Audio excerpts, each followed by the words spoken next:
அத தூக்கியா இதுக்கு நேரம் வை. எதுக்கு நேரம் வைக்க? ஐயடா. ஓ இத தூக்கி வாயில வைக்கணும்.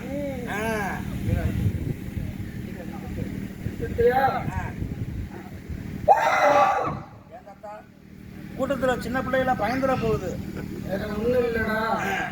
இது வேலை செய்தாலும் சோதனை செஞ்சு பார்த்தேன். அது வேலை செய்தாலும் சோதனை செஞ்சு பார்த்தேன். அந்த சோதனை பண்றது இப்படி இப்படி துப்பு டொக்கு போட்டாலே சரியா வரும்.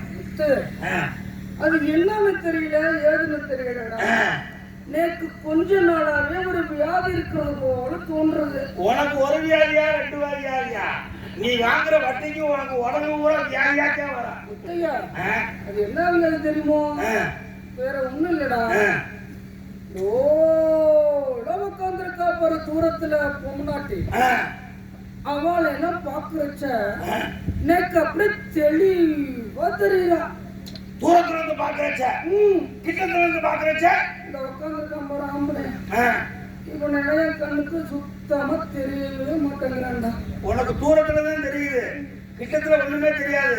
சரி இந்த வியாதி இருக்கிறது 4 பேருக்கு தெரிஞ்சா அவமானமா பெருமை நினைச்சிட்டு சாகலான்னு ஒரு முடிவு எடுத்துட்டான். செத்து தொலைய வேண்டியதான, ஏன் உசுரோட இருக்க?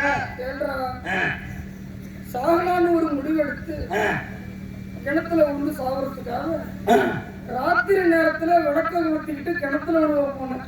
சுருங்க கொளுத்திட்டு விளக்குறதுக்கு கிணத்துல குளிக்க. சரி, ஏன் திரும்ப விளக்கு கொளுத்திக்கிட்டு போனேன். போற வழியில பாம்பு கம்பு எதுவும் கடிச்சு விட்டுனா என்ன பண்றது? ஆமா, அதனால போனேன்டா முத்தையா. முத்தையா இருந்தாலும் எனக்கு வயசாயிடுத்து. ஆமா, ஏறுது இறங்குது. அப்படி எனக்கு என்ன வயசாகுன்னு நினைக்கிறேன்? என்ன உனக்கு வந்து வயசாகி போச்சுன்னா ஆடி வந்தா ஒரு 90 வயசு ஆக போகுது. எனக்கு என்ன வயசு தெரியுமோ? என்ன வயசு? எனக்கு விடிஞ்சாதான் 80. விடிஞ்சா 80, விடியாட்டினா இன்னைக்கு ராத்திரி 12 மணி முடியறது இல்ல. இந்த 12 மணி முடியறச்ச எழுத்து 9. என்ன ஊமு?